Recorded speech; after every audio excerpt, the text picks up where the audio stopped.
नमस्कार, म आनन्द नेपाल। आज म प्रस्तुत गर्दैछु महाभारतको कथा नेपालीमा प्रस्तुत गर्ने क्रममा कृपाचार्य र द्रोणाचार्यको उत्पत्तिको कथा। त्यसको साथसाथै अनौठो तरिकाले जन्मिएका धृतराष्ट्र, पाण्डु र विदुरका जन्मका कथाहरू पनि प्रस्तुत गरिएका छन्। परापूर्व कालमा महर्षि गौतमका एक छोरा थिए, शार्दूल गौतम। उनी पढाइ लेखाइ भन्दा पनि धनुर्विद्यामा अति नै चाख दिने स्वभावका थिए। त्यसैले उनले वेदको अध्ययनमा त्यति ध्यान दिएनन् र त्यसको सट्टा शस्त्र अस्त्रको साधना र तपस्या गरेर सम्पूर्ण शस्त्र अस्त्रमा पारङ्गत भएका थिए। उनको शक्ति बढेको देखेर देवराज इन्द्र समेत अत्यन्त चिन्तित बनेका थिए। त्यसैले उनले जानपदी नाम गरेकी एक अप्सरालाई बोलाएर भने, हे जानपदी, तिमी शार्दूल भएको ठाउँमा जाऊ र उनको तपस्या भङ्ग गरिदेऊ। इन्द्रको आज्ञाले अत्यन्त सुन्दरी जानपदीले विभिन्न आकर्षक र पारदर्शी वस्त्र धारण गरेर शार्दूलको आश्रम नजिक पुगेर विभिन्न हाउभाउ र कटाक्ष गर्न थालिन्। शार्दूल गौतम आफ्नो रमणीय आश्रमको नजिकै अत्यन्तै सुडोल शरीरमा नाममात्रको वस्त्र धारण गरेकी चित्ताकर्षण गर्ने अत्यन्त सुन्दरी युवती देखेर अत्यन्तै अचम्मित भए। उनको सुन्दरता देखेर धनुर्धर गौतमको धनु हातबाट झर्यो र उनी हेरेका हेरे भए। तर शार्दूल गौतम साधारण मनुष्य थिएनन्। उनी आफ्नो साधनामा अत्यन्त दत्तचित्त भएर लागेका र सिद्ध हस्त धनुर्धर व्यक्ति थिए। त्यसैले उनले आफूले आफैलाई सम्हाले, आफ्नो मर्यादालाई भुल्न हुँदैन भन्ने ठाने। हातबाट खसेको धनु फेरि उठाएर उनी त्यहाँबाट आश्रमभित्र जान लागे। यसरी उनी आश्रमभित्र जान लागेको देखेर अप्सरा जानपदी अत्यन्त निराश भइन्। आफ्नो प्रयत्न असफल हुँदा आत्तिएकी अप्सराले अरू हरकत देखाउन थालिन्। तर ती कुनै हरकतले पनि शार्दूल गौतमलाई भने कुनै पनि असर नगरेको जस्तो देखियो। आफ्नो प्रयत्नमा असफल भएकोले अत्यन्त चिन्तित बनेकी अप्सरा सुस्ताइन् र टोलाएर शार्दूल गौतम ऋषिको आश्रमतर्फ हेरिरहिन्। टोलाइरहेकी अप्सराले ऋषिको आश्रमको झ्यालको पर्दा थोरै चल्मलाएको जस्तो चाल पाइन्।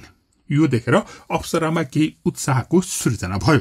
उनले फन घुम्दै नृत्य गर्दा मयूरले प्वाख फिजाए झैं उनको वस्त्र हावामा उड्यो।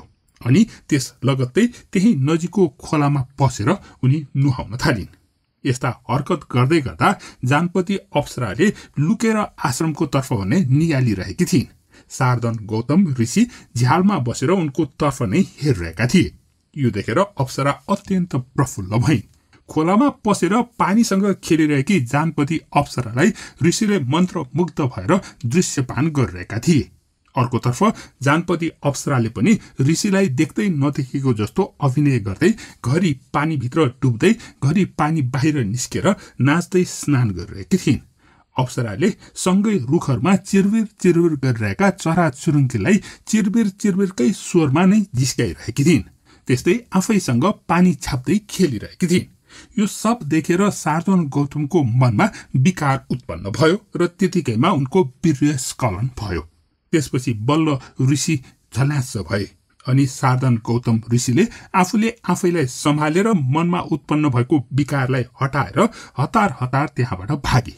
यसरी भाग्दा उनले धनु, बाण र कालो मृगको छाला मात्रै नभएर ती अप्सरा र त्यो उनको मनोरम आश्रमलाई पनि छोडेर भागे। ऋषिको सो वीर्य 2 भागमा विभाजित भयो र त्यसबाट एक कन्या र एक बालकको जन्म भयो। संयोग पनि कस्तो पर्यो भने त्यही बेलामा राजा शन्तनु जंगलमा शिकार खेल्न भनेर गएका थिए। त्यही बेला उनी शार्दूल ऋषिको आश्रममा पुगेका थिए। त्यहाँ उनले एक जोडी बालक र बालिकालाई भेटे। त्यही नजिकै धनुबाण र कालो मृगको छाला भेटेपछि राजा शन्तनुले यी कुनै वीरका सन्तान हुनुपर्छ भन्ने अनुमान लगाए र ती अनाथ नाबालकहरूको मायाको कारणले राजाले उनीहरूलाई त्यही छोडेर जान पनि सकेनन्। राजा प्रतीपका छोरा शान्तनुले ती 2 बालकहरूलाई आफ्नै सन्तान जसरी पालन पोषण गर्ने भनेर त्यहाँबाट लिएर राजदरबार पुगे। आफूले ठूलो कृपा गरेर पालन पोषण गरेर हुर्काएको हुनाले राजा शान्तनुले ती 2 को नाम कृप र कृपी भनेर राखिदिएका थिए। यसबीच शार्दूल ऋषिले आफ्ना 2 सन्तान भएको कुरा आफ्नो तपोबलले पत्तो लगाए। उनले गुप्त रूपमा आफ्ना सन्तानहरूलाई भेट्न भनेर राजा शान्तनुको दरबारमा पनि पुगे। त्यहाँ पुगेर आफ्ना बालकहरूलाई उनीहरूको आफ्नो गोत्र र आफ्नो सम्पूर्ण ज्ञान पनि अर्पित गरिदिए। यसरी गोप्य रूपमा नै साधन ऋषिले बालक कृपालाई धनुर्विद्या लगायत अस्त्र शस्त्रको सारा ज्ञान समेत दिए। यिनै अनेक तरहका अस्त्र शस्त्रको ज्ञान प्राप्त गरेपछि कृपालाई साधनले आचार्य बनाइदिएका थिए। त्यसपश्चात कृपको नाम कृपाचार्य रहन गएको हो भनेर भनिन्छ। कृपाचार्यले प्राप्त गरेको विद्यामा धनुर्वेदका 4वटा भेदहरू मुख्य रहेका छन्। मुक्त, अमुक्त, मुक्तामुक्त र मन्त्रमुक्त भनिने यी 4 भेदमा पहिलो भेद मुक्त भन्नाले हातबाट छोडिने र छोडिएपछि आफ्नो अधीनमा नहुने शस्त्रलाई बुझिन्छ। हातबाट छुट्ने बाण जस्तो अस्त्रलाई मुक्त भेदको अस्त्र भनिन्छ। त्यस्तै दोस्रो भेद अमुक्त त्यस्तो शस्त्र हो जुन हातमा लिएर प्रहार गर्न सकिन्छ। खड्ग, गदा आदि हातमा लिएर प्रहार गरिने शस्त्र हुन् भने यस्ता शस्त्र चलाउने र यिनको व्यवहार गर्ने कलालाई मुक्तामुक्त भनेर भनिन्छ। जुन अस्त्रलाई मन्त्र पढेर चलाइन्छ र त्यसरी चलाउँदा सर्वसंहार हुन सक्छ त्यस्तो भेदलाई मन्त्रमुक्त भनेर भनिन्छ। त्यस्तै धनुर्वेदका 4 शस्त्रहरूमा नम्बर 1 शस्त्र, नम्बर 2 अस्त्र, 3 प्रत्यस्त्र र 4 परमास्त्र हुन्। यी 4 शस्त्रका 4 भेद हुन् आदान, सन्धान, विमोच्य र संहार। यसरी अस्त्र शस्त्र र तिनीहरूका भेदका कलामा पारङ्गत भएका कृपले पछि धृतराष्ट्रका छोराहरू र पाण्डव र यादव कुलका सन्तानहरूलाई पनि शस्त्र अस्त्रको ज्ञान दिएका थिए। त्यसको साथसाथै अन्य कतिपय राजा महाराजाहरूले पनि कृपाचार्यबाट शस्त्रास्त्रको शिक्षा लिएका थिए। आफ्ना नातिहरूलाई यस्ता परम क्षमतावान गुरु कृपाचार्यबाट शिक्षाको ग्रहण गरेपछि पनि भीष्मको भने चित्त बुझेको थिएन। उनले आफ्ना नातिहरू अझ क्षमतावान हुनुपर्छ भन्ने इच्छाले अरू गुरुको पनि खोजी गरिरहेका थिए। उनले खोजेको गुरु जो पाए त्यही नभएर अत्यन्त क्षमतावान हुनुपर्छ भनेर उनी भन्ने गर्दथे। र उनको भनाइ थियो जसको बुद्धि थोरै हुन्छ, जो परम भाग्यशाली पनि हुँदैन, जसले नाना प्रकारका शस्त्रास्त्रको ज्ञान प्राप्त गरेको हुँदैन र जो देवता जति नै शक्तिशाली हुँदैनन् त्यस्ता गुरुले महाबली कौरवहरूलाई शिक्षा दिन सक्दैनन् भनेर। यसरी गुरु खोज्दै गर्दा भीष्मले देवता जस्तै शक्तिशाली, अत्यन्त बुद्धिमान र क्षमतावान द्रोणलाई भेटे र उनलाई आचार्यको रूपमा स्थापित गरेर आफ्ना नातिहरू कौरव र पाण्डवहरूलाई शिष्यको रूपमा अर्पित गरिदिएका थिए। द्रोणले पनि उनीहरूलाई शिष्यको रूपमा स्वीकार गरेर सबै शस्त्रास्त्रको शिक्षा दीक्षा दिएका थिए।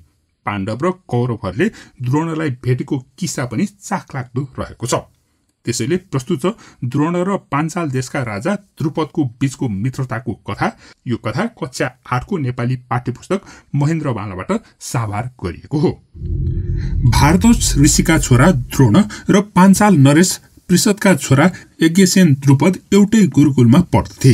यी दुईको बीचमा प्रगाढ मित्रता थियो।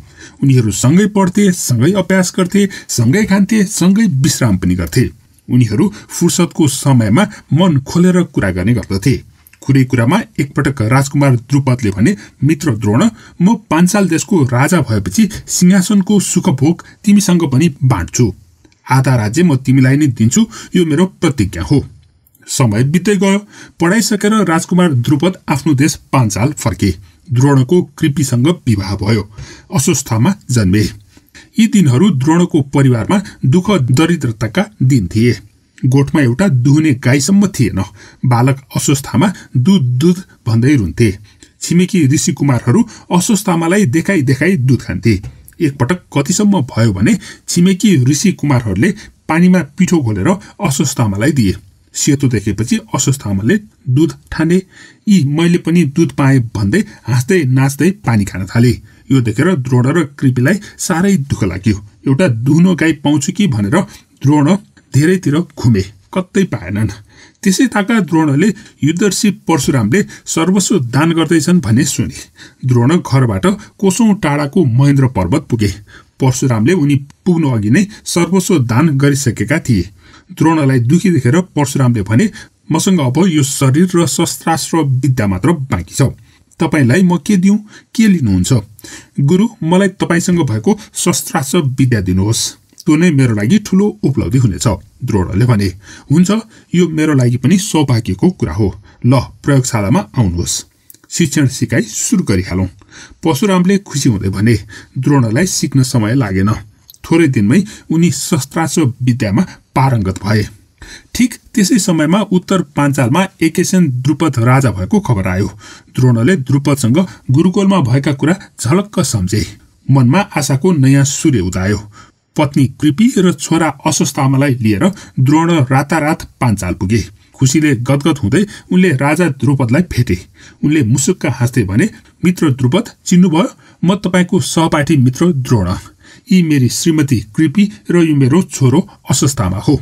म तपाईको प्रगाढ मित्रता र तपाईले त्यति बेला दिनुभएको वचन सम्झेर सपरिवार आएको छु। हामी अहिले निकै अचिलोमा छौं। परिवार धान्न पनि थौथौ परेको छ। द्रोणका कुरा सुनेर द्रुपद रिसाए। उनको अनुहार गुराँस जस्तै रातो भयो। उनले द्रोणको अनुहारमा क्वारपार्ती हेर्दै भने, म सिंहासनमा विराजमान राजा, तिमी दरिद्र बाहुन। म कसरी तिम्रो मित्र? मित्रता त पद, प्रतिष्ठा, ज्ञान, धन, शक्ति सबै स्तर बराबर भएकासँग मात्र हुन्छ।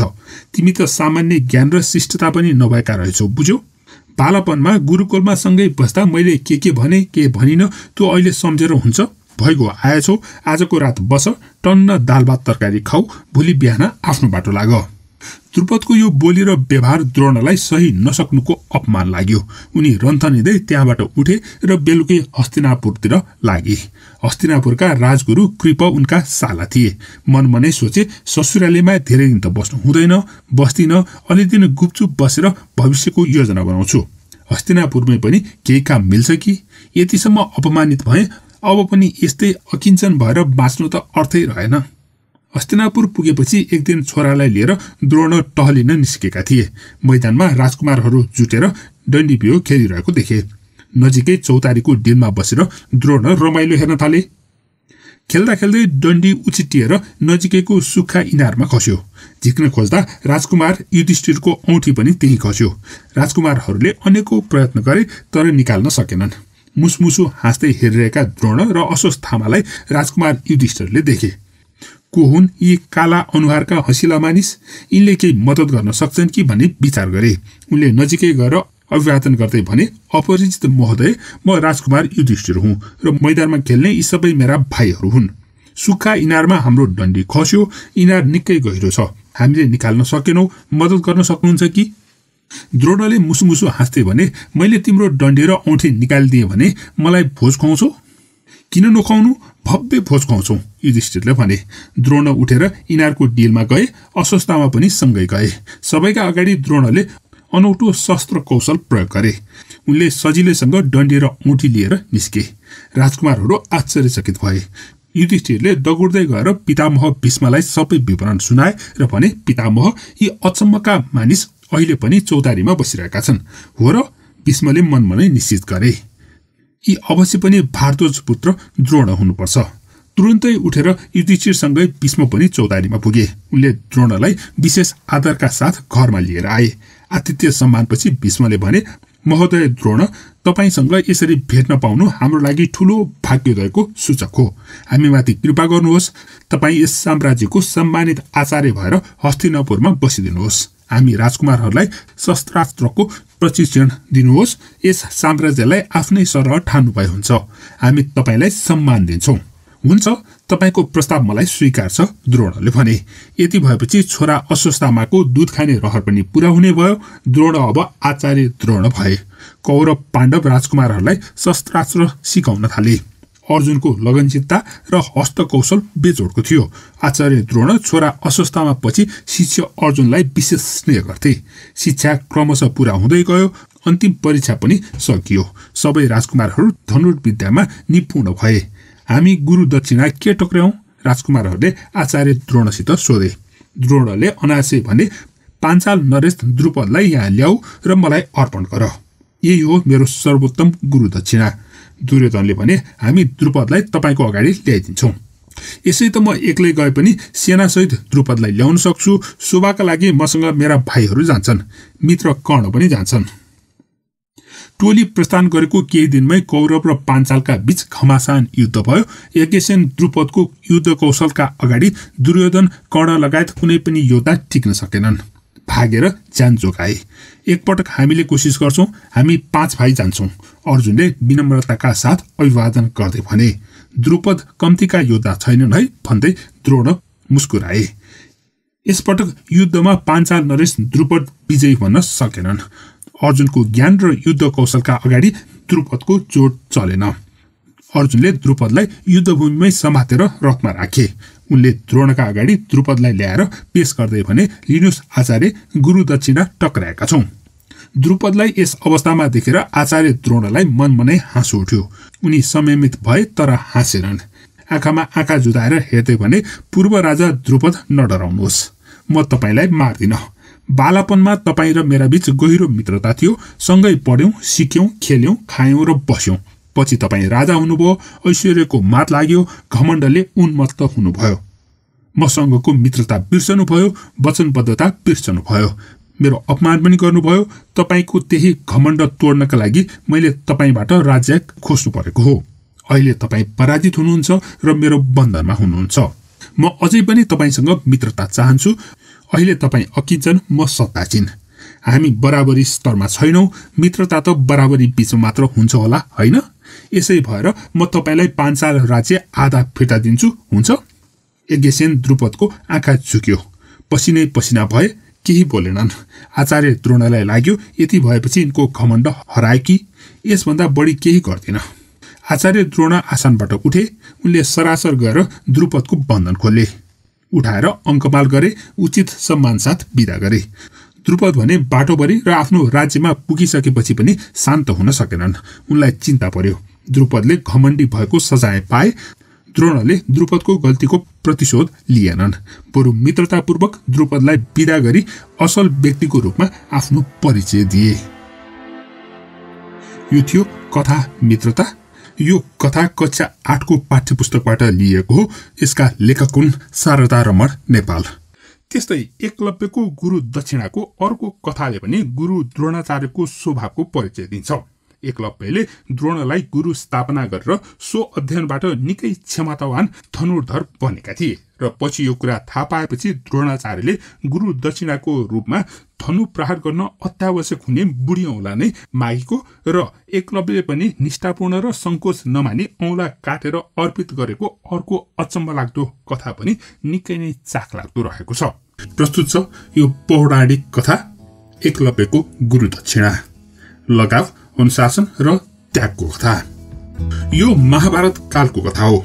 त्यस समयमा प्रयाग अर्थात अहिलेको भारतको इलाहाबाद रहेको स्थानको तटवर्ती प्रदेशमा एक राज्य थियो, श्रृंगबेरपुर। त्यस राज्यका राजा थिए निषादराज हिरण्यधनु। गंगाको किनारमा अवस्थित रहेको शहर श्रृंगबेरपुर उक्त राज्यको निकै नै वैभवशाली र सुदृढ राजधानी थियो। त्यस बेलाको समयमा श्रृंगबेरपुर राज्यको शक्ति पनि मगध, हस्तिनापुर, मथुरा, चेदी र चन्देरी आदि अरू ठूला राज्य समान नै थियो भनेर भनिन्छ। निषादराज हिरण्यधनु आफै पनि निकै नै बलशाली थिए भने उनका सेनापति गिरिवीरको वीरता पनि विश्वभर विख्यात थियो। श्रृंगबेरपुरका नरेश हिरण्यधनु आफ्ना अमात्य परिषद अर्थात मन्त्री परिषदको सहायताबाट राज्य सञ्चालन गर्थे र उनी जनताहरूका बीचमा पनि औधी मन पराइएका राजा थिए भनेर भनिन्छ। निषादराज हिरण्यधनुकी पत्नी सुलेखाले उनका एक पुत्रलाई जन्म दिएकी थिइन्। राज ज्योतिषले उक्त पुत्रको नाम अभिद्युम्न भनेर राखेका थिए। हिरण्यधनु पुत्र सुलेखा पुत्रको अतिरिक्त उनको अभिद्युम्न नामलाई छोटकरीमा अभय भनेर पनि बोलाइने गरिन्थ्यो। अभय 5 वर्षको भएपछि उनको शिक्षा सुरु भयो। तत्कालीन व्यवस्था अनुसार कुलीय गुरुकुलमा उनको प्रारम्भिक शिक्षाको थालनी गरियो। सो राजकुलमा सबै जाति र समाजका उच्च वर्गका व्यक्तिहरूका पुत्रहरूलाई शिक्षा दिने व्यवस्था गरिएको थियो। राजपुत्र अभय बाल्यकालदेखि नै अति नै लगनशील विद्यार्थी थिए। उनी अन्य कुराको साथसाथै शस्त्र अस्त्र विद्याप्रति अति नै आकर्षित भएका थिए। ती बालक राजपुत्रको लय, लगन र एकनिष्ठता देखेर उनका गुरुहरूले नै अभयको नाम एकलव्य भनेर राखिदिएका थिए। यसरी ज्योतिषले दिएको नाम अभिद्युम्न वा बोलाउने नाम अभय भन्दा पनि उनको कर्मले बनाएको नाम एकलव्यको नामले नै उनी आफ्ना मित्रजनहरूमा चिनिन थाले। नामले पनि उनलाई अझ बढी एकाग्रचित्त भएर र लगनका साथ धनुर्विद्यामा लाग्न प्रेरणा मिलेको थियो। उमेर पुगेपछि राजा हिरण्यधनुले आफ्ना एक निषाद मित्रकी छोरी सुनितासँग एकलव्यको विवाह गरिदिए। घर गृहस्थीमा लागेपछि पनि उनमा भएको विद्यार्जनको भोगमा कुनै कमी देखिएन। उनको लगन र समर्पणबाट उनका सबै गुरुहरू प्रभावित भएका थिए। एकपटक पुलक नाम गरेका मुनिले एकलव्यको आत्मविश्वास एवं धनुष बाण सिक्ने लगन देखेर निषादराज हिरण्यधनुलाई भनेका थिए, हे निषादराज, तपाईको छोरा एकलव्यमा उत्कृष्ट धनुर्धर बन्ने क्षमता छ, तसर्थ उसलाई सही दिशा दिलाउने प्रयास गर्नु राम्रो हुन्छ। पुलक मुनिको कुराबाट प्रभावित भएका एकलव्यका पिताले सबैभन्दा राम्रो धनुर शिक्षा दिने गुरुको खोजी गर्न थाले। सर्वश्रेष्ठ धनुर्विद्याका गुरु हस्तिनापुरका राजगुरु द्रोण नै हुन् भन्ने निश्चित गरेपछि उनी आफ्नो पुत्रलाई लिएर हस्तिनापुर गए। हस्तिनापुरमा कौरवहरूले हिरण्यधनुलाई निकै सम्मान गर्थे। त्यहाँ हिरण्यधनु आफ्नो पुत्र एकलव्यलाई गुरु द्रोणकहाँ लगेर पाण्डव र कौरवहरूसँगै शिक्षा दिन अनुरोध गरे। गुरु द्रोणले भने, हे निषादराज, म भीष्मसँग वचनबद्ध छु कि हस्तिनापुर राज्य बाहिरका कसैलाई पनि मैले शिक्षादान गर्न मिल्दैन। यसमा हिरण्यधनुले भने, गुरुवर, शिक्षाको लागि पनि गुरु र शिक्षाको बीच राज्य जस्तो क्षेत्रको सीमा निर्धारण गर्न हुन्छ र? गुरु द्रोणले एकलव्यको पितालाई भने, मेरो शिक्षार्थी टोली पनि पूर्ण भइसकेको हुनाले म थप शिष्य ग्रहण गर्न असमर्थ छु। निषादराज, मलाई माफ गर्नुहोला, मेरो प्रातः आरतीको समय पनि भइसक्यो। पिता र गुरु द्रोणको यस्तो वार्तालाप सुनिरहेका एकलव्य अत्यन्तै निराश भए। उनले मनमा नै अठोट गरे, गुरु द्रोणले मेरो यस्तो उपेक्षा गरे पनि म उनको कुनै पनि शिष्यभन्दा अझ सक्षम धनुर्धर बन्नेछु। उनले गुरु द्रोणले त्यहाँका राजकुमारहरूलाई धनुर्विद्या दिएको ध्यानपूर्वक हेरे र त्यसबाट केही सिके पनि। अनि त्यहाँबाट आफ्नो राज्यमा फर्केपछि माटो जम्मा गरेर द्रोणाचार्यको एक माटोको मूर्ति बनाए। बिहानै त्यस मूर्तिलाई गुरु स्थापना गरेर पूजा आराधना गर्दै उनी धनुर्विद्या लिन थाले। अथक प्रयास र साधनाका कारण एकलव्य एक उच्च कोटिका धनुर्धर बने। यसै क्रममा एक दिनको कुरा हो, पाण्डव र कौरवहरू शिकार खेल्न भनेर जंगलमा गएका थिए। उनीहरूका एक सहयोगीको साथमा एउटा कुकुर पनि थियो। उनीहरू जंगलमा एक स्थानमा पाल टाँगेर बसेका थिए। त्यस्तैमा उक्त कुकुर एक्लै जंगलमा यताउता घुम्दै गर्दा उसले त्यही जंगलमा विचरण गरिरहेका एकलव्यलाई देख्यो।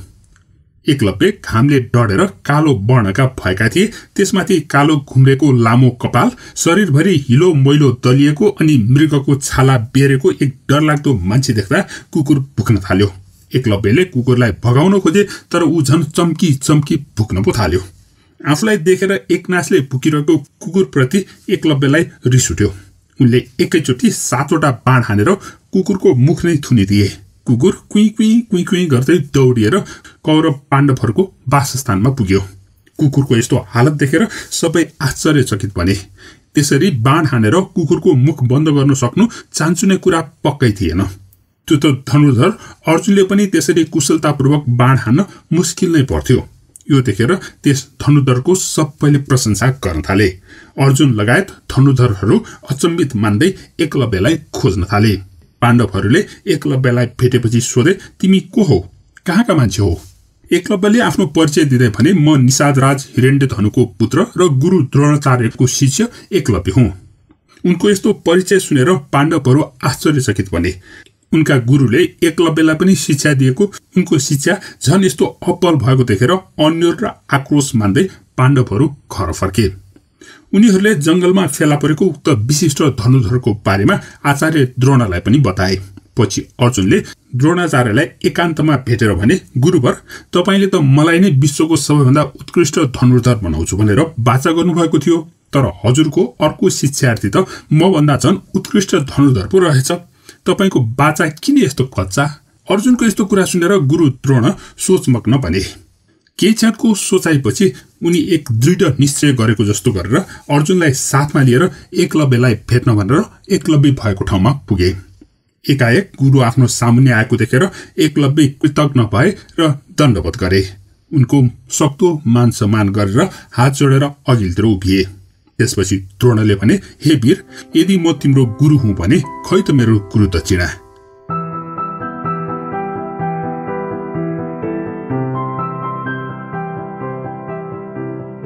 गुरुको यस्तो कुरा सुनेर प्रसन्न हुँदै एकलव्यले भने, हे गुरुवर, हजुर जस्तो सर्वज्ञानी र सर्वगुण सम्पन्न गुरुलाई म के कुरा दक्षिणाको रूपमा टक्राउँ त?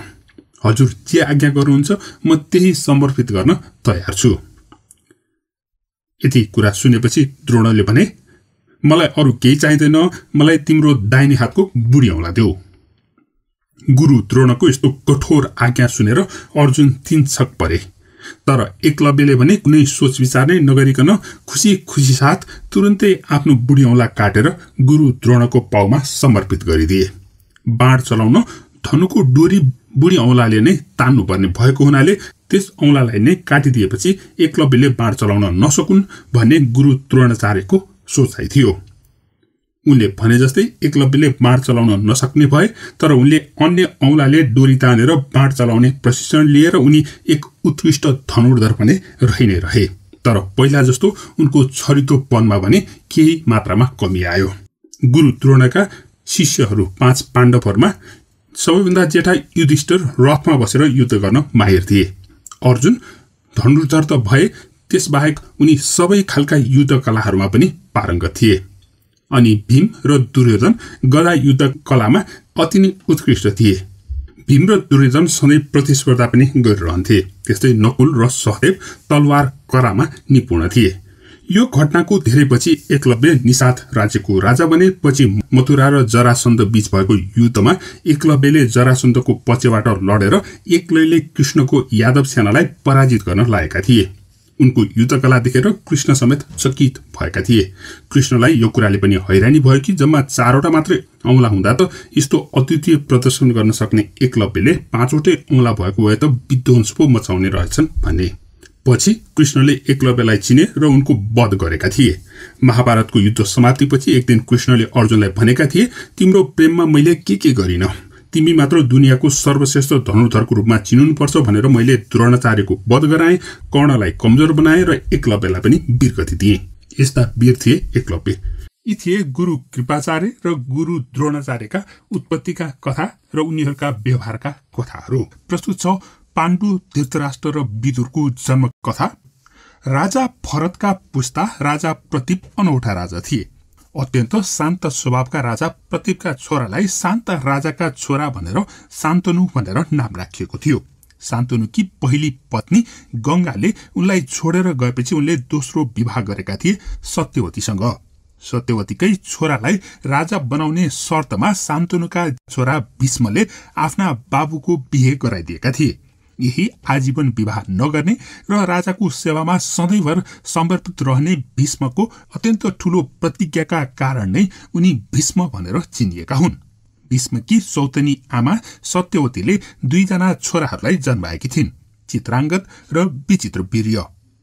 तर छोराहरू राम्रोसँग हुर्कनु अघि नै राजा शान्तनुको निधन भयो। त्यसपछि उनका जेठा छोरा चित्राङ्गद राजा बनेका थिए। सानै उमेरमा राजा बनेका चित्राङ्गदमा ज्यादै घमण्ड चढ्यो। उनले कसैलाई पनि मान्छे नै गर्न छोडे। उनी मान्छे मात्रै नभएर देवता र असुरहरू भन्दा पनि आफू उत्तम भएको ठान्ने गर्दथे। एक दिन उनकै जस्तो नाम भएका चित्राङ्गद नाम गरेका एक गन्धर्व राजले राजा चित्राङ्गदलाई युद्धमा ललकारे। गन्धर्व राजले भने, हे हस्तिनापुर नरेश, तपाईले मसँग मिल्ने नाम राखेको कति पनि सुहाएन। यदि तपाईँ मसँग युद्ध गरेर मलाई जित्न सक्नुभयो भने त ठिकै छ, नभए तुरन्तै तपाईले अर्को नाम राख्नुहोस्। मेरो नाम तपाईलाई सुहाएन।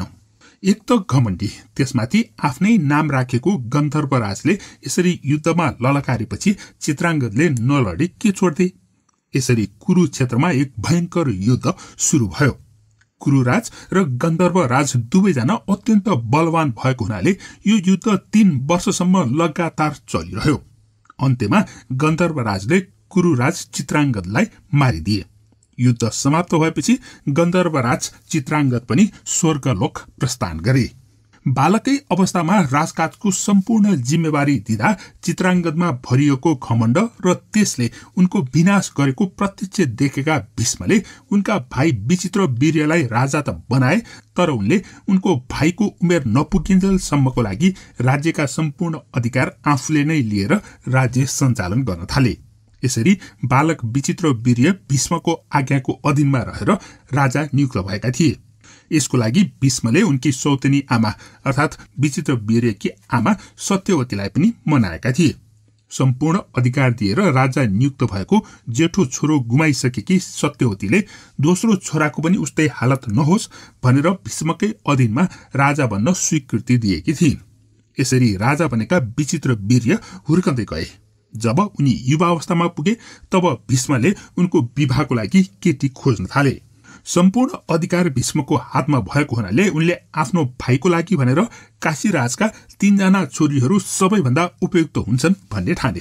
त्यसैले उनले काशीराजका 3 जना छोरीहरू अम्बा, अम्बिका र अम्बालिकालाई अपहरण गरेर ल्याए।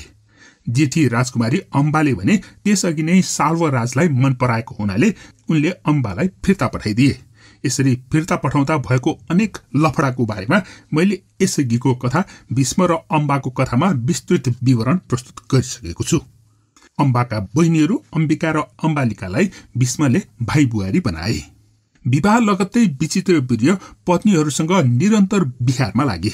7 वर्षसम्म यसरी पत्नीहरूसँग निरन्तर बिहारमा लाग्दा उनलाई राजक्षमा भन्ने रोग लाग्यो।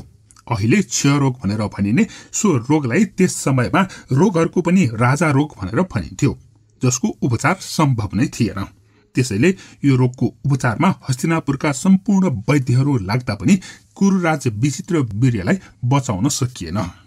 त्यसपछि सुरु भयो हस्तिनापुर राज्यमा अर्को संकट। सत्यवतीका 2 जना छोराहरूमा 2 जना निसन्तान नै बिते। उनका सौतेनी छोरा भीष्मले विवाह गर्दिन भनेर बाचा गरेर बसेका थिए। यसरी कुनै सन्तान नभएको हुनाले कुरुराज वंश नै अगाडि नबढ्ने डर भयो। यो कुराले भीष्म र सत्यवती 2 जना अत्यन्तै चिन्तित भए। अन्त्यमा सत्यवतीले भनी, हे छोरा भीष्म, अब हस्तिनापुरको सम्पूर्ण जिम्मेवारी तिम्रो काँधमा आयो। मेरा 2 छोराहरू निसन्तान नै बिते। छोरा विचित्र वीर्यका यी 2 जना रानीहरू भरपूर यौवनको अवस्थामा छन्। उनीहरू छोराछोरी पाउनको लागि अत्यन्तै लालायत पनि छन्। त्यसैले अब तिमीले यिनीहरूलाई गर्भवती बनाएर कुरुवंशको निरन्तरताको निश्चिन्तता गर। यसको लागि तिमीलाई मेरो आज्ञा छ। आमा सत्यवतीको यस्तो कुरा सुनेर भीष्म भन्छन्, हे माता, तपाईले भनेको कुरा एकदमै जायज हो, तर म आफ्नो बाचा बन्धनमा बाँधिएको छु। त्यसैले म न त राजा बन्न सक्छु न त कसैलाई पत्नी बनाएर गर्भवती बनाउन नै सक्छु। तपाईलाई मेरो पितासँग विवाह गर्ने बेलामा मैले जुन प्रतिज्ञा गरेको थिएँ त्यो अत्यन्तै कठोर प्रतिज्ञा थियो। त्यसैले यो टुट्ने त म कल्पना पनि गर्न सक्दिन। म बरु यस संसारलाई त्याग्न सक्छु, आफ्नो प्रतिज्ञाको खिलाफ कुनै पनि काम गर्न सक्दिन। माताश्री, मलाई माफ गरिदिनुहोस्, म यस सत्यबाट च्युत हुन सक्दिन। भीष्मको यस्तो कुरा सुनेर सत्यवतीले भनिन्, यो सबै कुरा म जान्दछु, तर पनि यो राज्यको लागि तिमीले केही न केही त गर्नु नै पर्छ नै। अब त खासमा तिमी नै राजा बन्दा पनि हामी सबैको ठूलो उपकार हुने थियो। तर त्यो तिमी यदि गर्न चाहदैनौ भने यसको लागि अर्को विकल्प के हुन सक्छ, त्यो पनि त गर्नु पर्यो। राजमाता सत्यवतीको कुरालाई मनन गर्दै भीष्मले भने, माताश्री, हाम्रो भरत वंशमा सन्तान परम्परा सुरक्षित राख्नको लागि केही उपायहरू गर्ने गरिएको छ। त्यसको लागि कुनै एक गुणवान ब्राह्मणलाई पर्याप्त धन दिएर विचित्र वीर्य पत्नीहरूबाट सन्तान उत्पन्न गर्न सकिन्छ। यसरी भीष्मले भनेको सन्तान जन्माउने नियोग पद्धतिको विस्तृत विवरण मनुस्मृतिमा पनि उल्लेख गरिएको छ। मनुस्मृतिमा उल्लेख भएको यो विधिको सम्पूर्ण विवरण मैले यो कथाको अन्त्यमा प्रस्तुत गर्नेछु। भीष्मले आफ्ना भाइ बुहारीहरूलाई परपुरुषसँग नियोग गर्ने कुरा गरेको सुनेर सत्यवतीलाई हाँसो पनि उठ्यो र लाज पनि लाग्यो। उनले केही संकोच मान्दै लजाउँदै भनिन्, त्यो पनि उचित नै हो। अनि तिम्रो यो त्याग र सत्य निष्ठा देखेर तिमीलाई एउटा अत्यन्त गोप्य कुरा सुनाउन मन लाग्यो। मेरो यो सत्य कुरा सुनेपछि तिमीलाई जे उचित लाग्छ त्यही गर। यति भनेर सत्यवतीले भीष्मलाई एकान्तमा लगेर आफ्नो सम्पूर्ण इतिहास बताइन्। उनले महाराज वसुको वीर्य एक माछाले पेटमा धारण गरेकोमा एउटा मल्लाहले त्यस माछालाई समातेको र उसको पेटबाट सत्यवतीलाई बाहिर निकालेको सम्पूर्ण विवरण उनले सुनाइन्। अनि त्यही मल्लाहले उनलाई आफ्नो छोरी बनाएर पालेको र उनै धर्म पिताले समाजसेवा र धर्म प्राप्तिको लागि डुङ्गा चलाउने गरेकोमा एक दिन युवावस्थामा टेकेकी सत्यवतीले डुङ्गा चलाउँदै गर्दा धर्मशास्त्रका श्रेष्ठ मुनि महर्षि पराशर उनको डुङ्गामा सवार गर्न आएको प्रसङ्ग उनले सुनाइन्। अनि त्यो ऋषिले सत्यवतीले सञ्चालन गरिएको डुङ्गा पार गर्दै गर्दा मिठो मिठो वार्तालाप गरेर उनलाई आफ्नो प्रभावमा पारेको विवरण पनि सुनाइन्।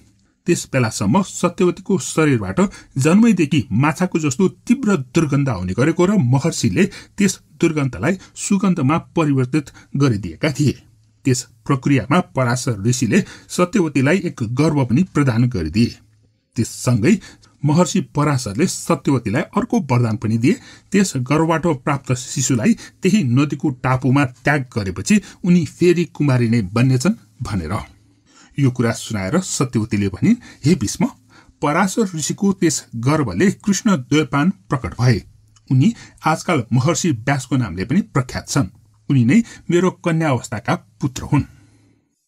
यो सुनेर भीष्म तीन छक परे। उनले आमा सत्यवतीलाई भने, चारै वेदका ज्ञाता कालो शरीर भएर कृष्ण नामले चिनिने द्वैपायन मुनि हजुरका पुत्र पो हुन्। उनले त चारै वेदको विस्तार गरेको हुनाले लोकभरमा व्यास नामले चिनिएका हुन्। यो सुनेर मलाई अत्यन्त खुसी लाग्यो। भीष्मको यो उत्तरले सत्यवतीलाई ठूलो प्रसन्नता भयो र उनले भनिन्, हो, उनी पाप सुन्ने सत्यवादी तपस्वी हुन्। त्यसैले तिमी र मैले उनलाई अनुरोध गर्यौं भने पक्कै पनि उनी आफ्ना भाइका सन्तानहरू उत्पन्न गरिदिन मान्छन् होला कि, किनकि उनले मलाई कुनै पनि संकट पर्यो भने अवश्य पनि याद गर्नु भनेर भनेका छन्। भीष्मले आमा सत्यवतीको कुरालाई निकै प्रसन्नतापूर्वक स्वीकार गर्दै भने, हो माता, व्यास जस्ता महात्माको सन्तानले हाम्रो कुलको अवश्य पनि कल्याण हुनेछ। यो कुरा मलाई साह्रै मन पर्यो। त्यस लगत्तै सत्यवतीले ध्यान मुद्रामा बसेर कृष्ण द्वैपायनको स्मरण गर्दै बोलाइन्। आफ्नी आमाको बोलावट लगत्तै केही क्षणमा नै महर्षि व्यास त्यहाँ एक्कासी प्रकट भए।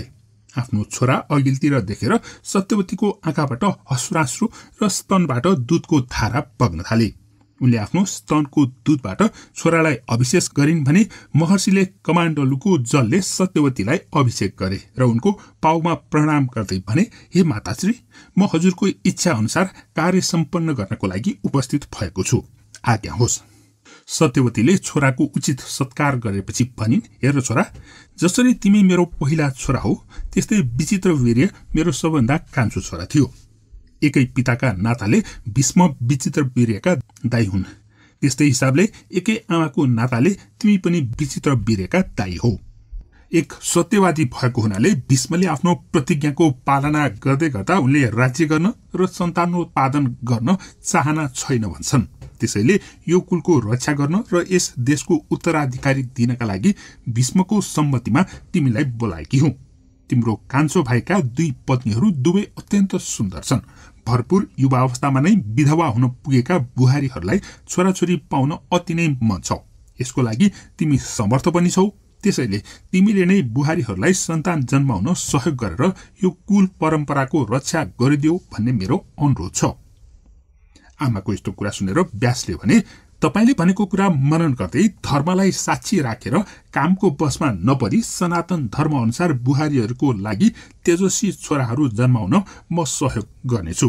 त्यसको लागि भाइ विचित्र वीर्यका पत्नीहरूले 1 वर्षसम्म जितेन्द्रिय भएर व्रत बसेर शुद्ध हुनुपर्नेछ।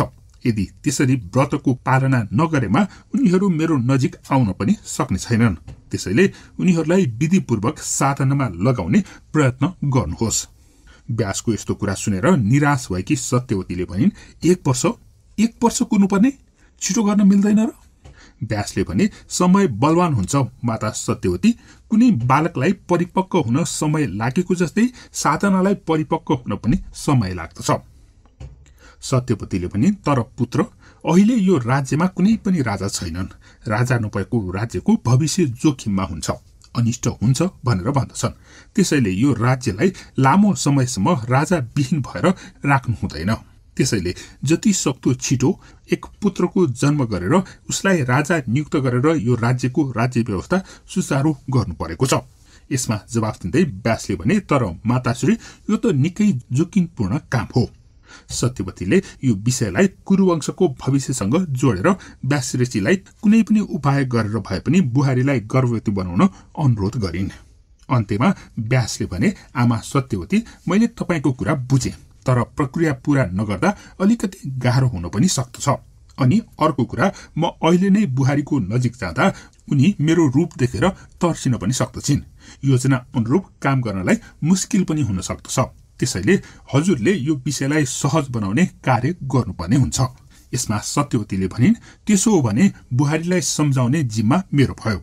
म उनलाई तिम्रो रूप रङको बारेमा सम्पूर्ण जानकारी दिएर उनलाई सहज बनाउने प्रयास गर्नेछु। व्यास ऋषिले भने, त्यसो हो भने हजुरले अम्बिकालाई मेरो भेष, रूप र साथै मेरो शरीरबाट आएको गन्ध सहन गर्न सक्षम बनाउन सहयोग गरिदिनुहोस्। त्यति भयो भने उनलाई म आज नै गर्भवती बनाइदिनेछु। त्यस संवादपछि महर्षि व्यासले दिएको सुझाव र सिकाएको प्रक्रिया अनुसार बुहारीलाई तयार गर्न भनेर सत्यवतीले दुवै बुहारीहरू अम्बिका र अम्बालिकालाई भेट्न भनेर आफ्नो कार्यकक्षमा बोलाइन्। सासू आमाले भेट्न बोलाएपछि विधवा भएर श्वेत वस्त्र धारण गरेका दुवै बुहारीहरू सत्यवतीलाई भेट्न आइपुगे। केही दिन अगाडि मात्रै रङ्गीचङ्गी वस्त्रमा सजिएर फुरुङ फुरुङ गर्दै हिँड्ने दुई बुहारीहरूको अनुहारको कान्तिमा अहिले बादल लागेको थियो, फक्रन नपाई चुडिएका फूलका कोपिला जस्तो गरेर। तर सेतो वस्त्रमा पनि उनीहरूमा भएको यौवनको आभा भने प्रष्टैसँग देखिरहेको थियो। बुहारीहरूलाई आसन ग्रहण गराएर राजमाता सत्यवतीले भनिन्, हे अम्बिका, हे अम्बालिका, छोरा विचित्र वीर्यको अकाल निधनले तिमीहरू र मलाई जस्तै यो देशलाई पनि निकै ठूलो पीडा भएको छ। तर अहिले शोक गर्ने समय भने होइन, कुरुराजको बचाउ गर्ने समय हो। त्यसैले तिमीहरूले अब यो देशको भविष्यको रेखा कोर्नुपर्ने जिम्मेवारी पनि आइपरेको छ। अम्बा र अम्बालिका निकै कौतूहलतापूर्वक हेरिरहँदा दिदी अम्बिकाले प्रश्न गरिन्, माताश्री, यसको लागि हामीले के गर्न सक्छौं? आज्ञा होस्, ती सम्पूर्ण कुरा हामी राजी खुसी गर्नेछौं। त्यसपछि सत्यवतीले भनिन्, हे काशीराज कन्याहरू, तिमीहरू निकै बुद्धिमान छौ। तिमीहरूलाई थाहै छ कुरुराज राजा विहीन हुँदा शत्रु देशहरूले कुन बेला आक्रमण गर्ने हुन् भन्ने निकै डरमर्दो अवस्था रहेको छ। पुत्र भीष्मको डर नहुने हो भने अहिलेसम्म आक्रमण पनि भइसक्ने थियो, किनकि राजा नभएको देश रानो नभएको माउरीको गोला जस्तो हुन्छ भनेर भनिन्छ। आर्य धर्मको मूल आधार मनुस्मृतिमा भनिएको छ, यो संसारमा राजा नहुनाले सर्वत्र डरले हाहाकार मचिन लाग्यो। त्यसैले यो जगतको रक्षाको लागि ईश्वरले राजाको सृष्टि गरेका हुन्। राजा बालकै भए पनि उनलाई साधारण मान्छे मान्नु हुँदैन, किनभने उनी देवताको रूपमा विराजमान भएका हुन्छन्। अहिले भीष्मको डरले मात्रै शत्रुहरू चुप लागेर बसिरहेका छन्। यस्तो अवस्थामा यो राष्ट्रको तथा यो राजवंशको संरक्षण गर्ने जिम्मेवारी म र तिमी दुई बुहारीहरूको शिरमै छ। राजकुमार भीष्म त केवल हाम्रो आदेश पालना गरी हाम्रो संरक्षण गर्ने यो राष्ट्रको एक वीर नागरिक संरक्षक मात्रै हुन्। त्यसैले यो पुरु वंशलाई नाश हुन नदिनको लागि हामीले केही उपाय गर्नै पर्ने हुन्छ। यसको लागि देशलाई राजा दिने दायित्व विचित्र वीर्यका रानी भएको हुनाले तिमीहरूमाथि आउँछ। यसको लागि मनुस्मृतिमा दुईवटा तरिका बताइएको छ। नम्बर 1 बन्धु दायाद र नम्बर 2 मा अबन्धु दायाद। बन्धु दायाद भनेको विवाहित पत्नीद्वारा सन्तान उत्पन्न भएमा सन्तानलाई वंश परम्पराको जिम्मा दिने भन्ने बुझिन्छ। त्यसको लागि श्रीमान श्रीमतीले जन्माएको सन्तान भएमा उत्तम मानिन्छ, जुन दुर्भाग्यवश विचित्र वीर्य जीवितै छँदा हुन सकेन। एक पत्नीबाट सन्तान नभएमा अर्को पत्नीको विवाह गर्ने यही विधि अन्तर्गतको प्रक्रिया हो। तर बन्धु दायाद भित्रै पनि नियमित प्रक्रियाबाट सन्तान उत्पन्न हुन नसकेमा वा पुरुषमा खोट देखिएमा वा पुरुषको निधन भएमा नियोग पद्धतिबाट सन्तान जन्माउने उपायको बारेमा पनि चर्चा गरिएको छ, जसको लागि पत्नीले कोही उत्तम पुरुषसँग विधिपूर्वक नियोग गरेर सन्तान जन्माउन सक्दछन्। अनि दोस्रो विधि अबन्धु दायाद अन्तर्गत पनि पति पत्नी दुवैले आफ्नो पुत्र भनेर दत्ता पुत्र वा धर्मपुत्र पाल्न सक्दछन्, अथवा अर्को विधि अन्तर्गत कुलभित्रको कुनै पुत्रलाई ज्ञाति रेताको रूपमा स्वीकार गर्न पनि सक्दछन्। धर्मपुत्रको रूपमा लिने व्यक्तिमा बाबुआमा कसैको पनि रगत हुँदैन। त्यसैले रगत सम्बन्ध नभएको छोरासँग आत्मीयताको कमी हुन सक्ने र आशंकाको बीज पनि रोपिन सक्ने सम्भावना बढी हुन्छ भनेर जानकारहरू बताउँछन्। त्यसैले पहिलो तरिका बन्धुदाजलाई नै उत्तम तरिका भनेर मानिन्छ। यस विषयमा तिमीहरूले विचार गरेर के तरिकाबाट हामीले वंश परम्परालाई सुचारू गर्ने र हस्तिनापुरलाई नयाँ राजा दिलाउने भन्ने बारेमा निर्णय लिनुपर्ने हुन्छ। यसको लागि तिमीहरू दिदीबहिनी सरसल्लाह गर अनि यसबारेमा चिन्तन मनन गरेर आजै बेलुका फेरि हामी एकचोटि भेटघाट गर्नेछौँ। यसरी सत्यवतीले सत्य तथ्य सबै कुरा बताएर अम्बिका र अम्बालिकालाई सोच्नको लागि समय दिएकी थिइन्। अम्बा र अम्बालिका दुवैजनाले परपुरुषसँग संसर्ग गर्ने कुरालाई भने स्वीकार गरेनन्। उनीहरूले अरू कुनै विधिबाट धर्मपुत्र पालन गर्ने कुरामा स्वीकृति दिए पनि परपुरुषसँग संसर्ग गरेर छोराछोरी जन्माउनको लागि अनिच्छा देखाएका थिए। तर सत्यवतीले भने आफ्ना छोरा व्यास ऋषिसँग यसबारेमा छलफल र निर्णय गरिसकेको हुनाले उनले साम दाम दण्ड भेद सबै प्रकारको नीतिहरू प्रयोग गरेर अम्बा र अम्बालिकालाई आफ्नो छोरा व्यास महर्षिसँग संसर्ग गर्ने वातावरण मिलाउने भइन्। यसरी सत्यवतीले रातको समयमा बुहारी अम्बिकालाई खाटमा राखेर बिस्तारै भनिन्, हे कौशल्या, तिम्रो एक देवर छन्। उनी आज तिमी भएको ठाउँमा आएर गर्भधान गरिदिनेछन्। त्यसैले तिमी सावधान भएर उनको प्रतीक्षा गर। उनी ठिक आधी रातमा यहाँ आउनेछन्। सासूको कुरा सुनेर कौशल्य आफ्नो पवित्र खाटमा सुतेर मनमा अनेक श्रेष्ठ कुरुवंशीहरूको कल्पना गर्न थालिन्। उनले निकै नै सुन्दर र आकर्षक पुरुष मध्यरातमा आइपुग्छन् भनेर सोचेकी थिइन्। तर त्यही बेलामा नियोग विधि अन्तर्गत महर्षि व्यासले शरीरमा घिउ दलेर आफ्नो मन र स्वरूप विभत्स पारेर अम्बिकाको शयन कोठामा प्रवेश गरे। त्यस बेलामा त्यहाँ धेरै बत्तीहरू बलिरहेका थिए। व्यासको शरीर अत्यन्त कालो थियो अनि उनको पहेँलो रङको कपाल जिङरिङ्ग परेको थियो। सेता दारी जुङ्गाले चोपिएको अनुहारमा तीखा तीखा चम्किरहेका सेता आँखा भएका महर्षि व्यास शयन कक्षमा प्रवेश गर्दा अम्बिका आत्तिइन्। मध्यरातको समयमा भूत जस्तै आइपुगेका महर्षि व्यासलाई देखेर डरले आत्तिएकी अम्बिकाले आँखा बन्द गरेर मनमनै इष्ट देवताको स्मरण गर्न थालिन्। महर्षि व्यासले नियोग विधि अन्तर्गत अम्बिकासँग समागम गर्न आएको हुनाले उनले आफ्नो प्रक्रिया पूरा गरे। तर काशीराज कन्या अम्बिका भने डरले आत्तिएकी हुनाले उनले आँखा खोल्न पनि सकिनन्। ती विवत्स महर्षिलाई उनले हेर्न पनि सकिनन्। आफ्नो काम सम्पन्न गरेर जब महर्षि व्यास महलबाट बाहिर निस्के, बाहिर कुरिरहेकी सत्यवतीले प्रश्न गरिन्, छोरा, के अब अम्बिकाको गर्भबाट गुणवान राजकुमारको जन्म हुने भयो त? आफ्नी आमा सत्यवतीलाई व्यासजीले भने, हो आमा, मैले राजकुमारलाई गर्भमा राखिदिएको छु। उनी 1000 हात्ती जस्तो बलवान हुनेछन्, निकै विद्वान पनि हुनेछन्, राजश्रीहरूमा पनि श्रेष्ठ हुनेछन्, एकदमै सौभाग्यशाली, पराक्रमी र बुद्धिमान पनि हुनेछन्। उनका 100 जना पराक्रमी छोराहरू पनि हुनेछन्। यति भनिसकेपछि महर्षि व्यास तर भनेर रोकिए। महर्षि व्यासले तर भनेर रोकिएको देखेर आत्तिएकी सत्यवतीले प्रश्न गरिन्, तर के छोरा? व्यास ऋषिले भने, तर ती राजकुमार उनकी आमाको दोषको कारणले अन्धा हुनेछन्। यति भनेर व्यास ऋषिले अम्बिका उनीसँग डराएर आँखा चिम्लेको सम्पूर्ण विवरण सुनाए। त्यसपछि सत्यवतीले भनिन्, कुरुवंशका राजकुमार अन्धा? यो त ठिक भएन। त्यसैले अब तिमीले कुरुवंशको लागि दोस्रो राजकुमार दिनुपर्छ। दोस्रो राजकुमार यस्तो हुनुपर्छ कि उसले यो कुलको संरक्षण र आफ्ना पुर्खाको यश पनि फैलाउन सकोस्। महर्षि व्यासले तथास्तु भने र त्यहाँबाट हिँडे। प्रसवको समयमा कौशल्याले अन्धा छोरालाई जन्म दिइन्।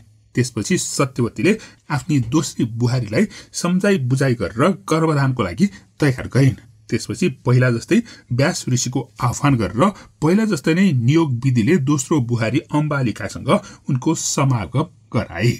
पहिला दिदी अम्बिका डराएको जस्तै अम्बालिका पनि अत्यन्तै डरलाग्दा महर्षि व्यासलाई देखेर उनको होस हवास नै उड्यो र उनको अनुहार डरले सेतो फुस्रो पाण्डु वर्णको बन्यो। महर्षि व्यासले यसरी डराएर आत्तिएकी र सेतो फुस्रो स्वरूपमा पुगेकी अम्बालिकालाई भने, हे अम्बालिका, तिमीले मलाई विरूप देखेर डरले आत्तियो अनि पाण्डु वर्णकी बन्यो। त्यसैले तिम्रो छोरा पनि पाण्डु वर्णकै हुनेछ अनि यस बालकको नाम पनि पाण्डु हुनेछ। यसरी गर्भधानको समयमा बालकको नामाङ्कन गरी महर्षि व्यास महलबाट बाहिरिए। बाहिर उनलाई कुरिरहेकी सत्यवतीले सबै हाल सोधिन्।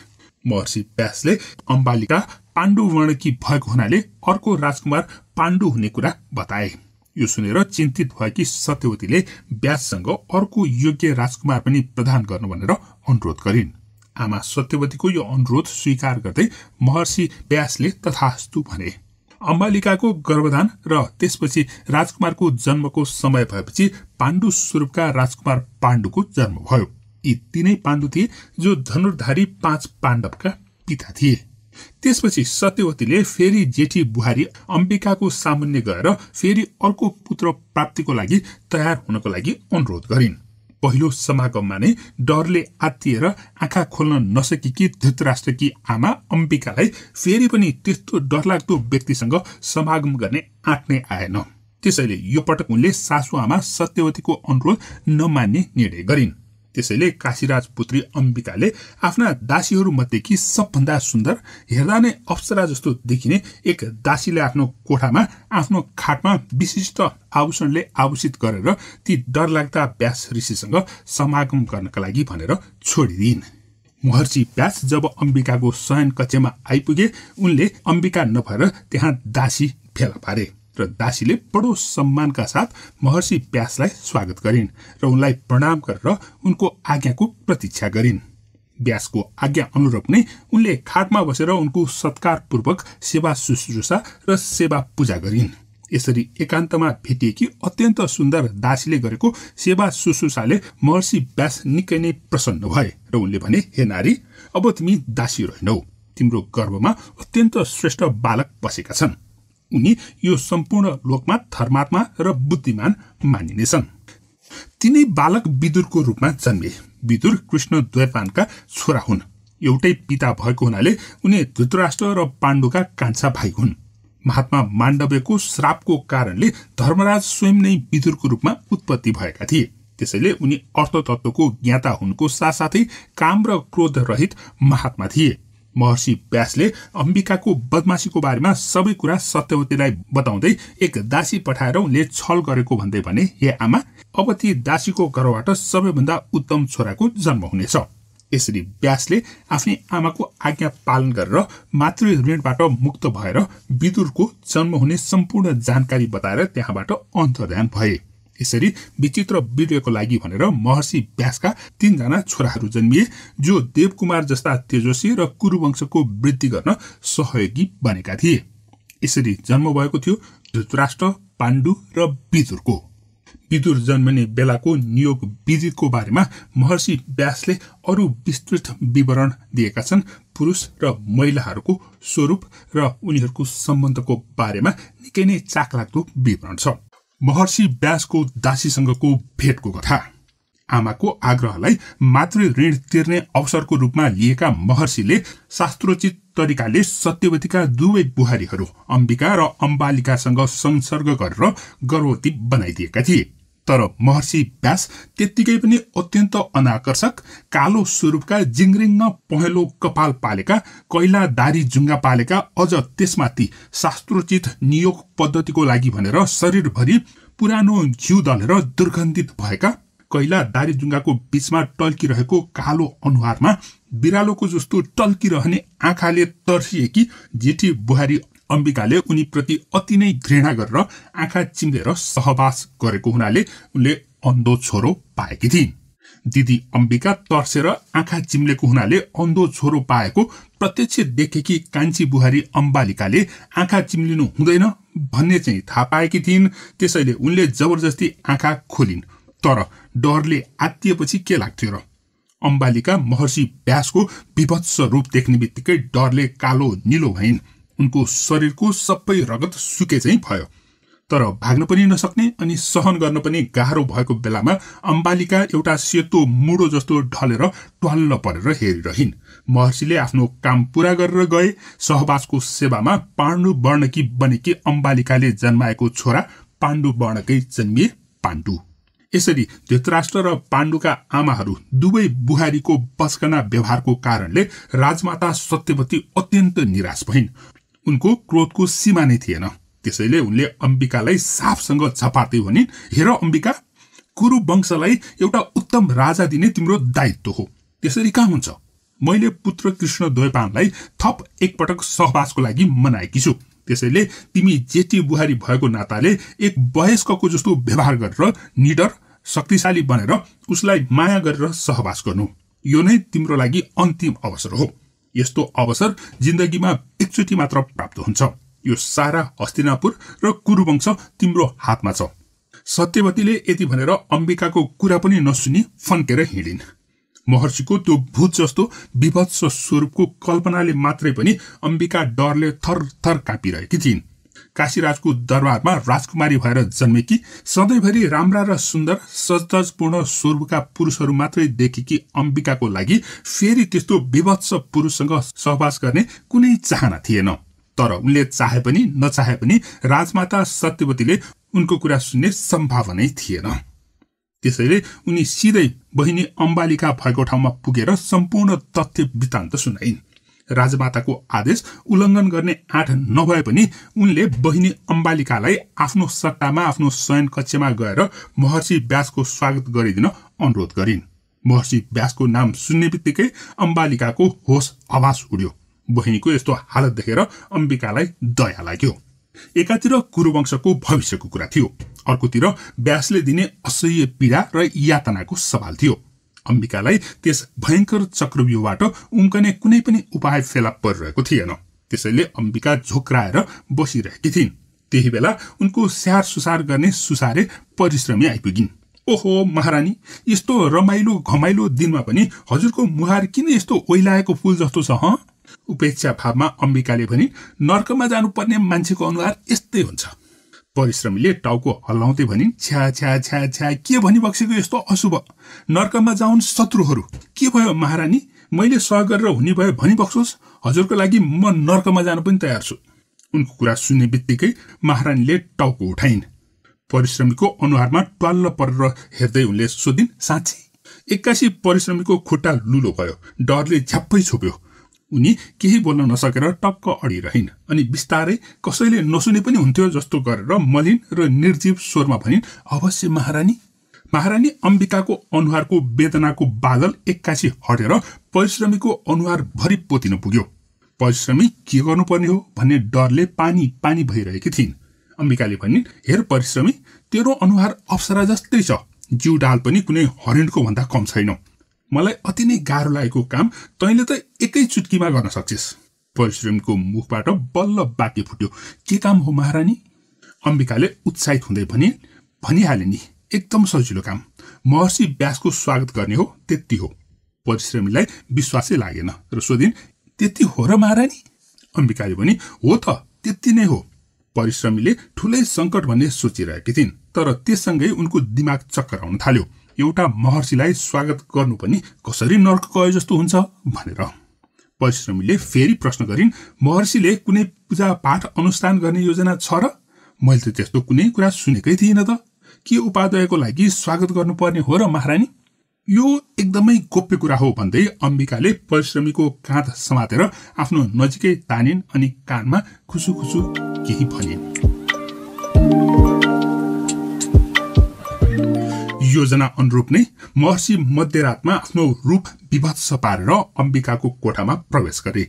कोठामा सुगन्धित फूल र अत्तरको सुगन्ध फैलिरहेको थियो। अम्बिकाको पहिरनमा सजिएर अम्बिकाको बिस्तारामा परिश्रमीले घुम्टो ओढेर महर्षिकै प्रतीक्षा गरिरहेका थिइन्। महर्षि व्यास अम्बिकाको खाट नजिकै पुगेर भने, हे अम्बिका, म आइपुगेँ, ल अब नियोग विधिको लागि तयार हो। परिश्रमीले बिस्ताराबाट ओर्लेर महर्षिको पाउमा ठोकिदिइन्। व्यासले सोधे, अघिल्लो पटक म आउँदा डराएको हुनाले, अन्धो छोरा सन्तान पाएको हुनाले बल्ल तिम्रो चेत खुल्यो? परिश्रमीले भने केही पनि नबोली टाउको झुकाएर अघिल्तिर उभिरहिन्। महर्षिलाई शंका लाग्यो र उनले उनको घुम्टो खोलिदिए। तिनको अनुहार देख्ने बित्तिकै महर्षिको रिसको पारो चढ्यो र जोर औंलाले देखाउँदै चिच्याए, यो के हो? तँ को होस्? अम्बिका खोइ? परिश्रमले बर्र आँसु झार्दै महर्षिको पाउमा परेर रुन थालिन्। महर्षिले पाउ झट्कारेर जान खोजे, तर परिश्रमले भने कडा रूपमा समातेर छोड्दै छोडिनन्। महर्षिले कड्किँदै भने, यो के नाटक हो? एक त मलाई धोका, अनि अर्को यसरी पाउ समातेर के गर्न खोजे कि? परिश्रमले घुक्क घुक्क गर्दै भनिन्, हे महर्षि, यसमा महारानीको केही गल्ती छैन। मैले नै उहाँप्रति दया गरेर उहाँको सट्टा म आएकी हुँ। महर्षि कड्किए, मेरो पाउ किन समातेको, छोड।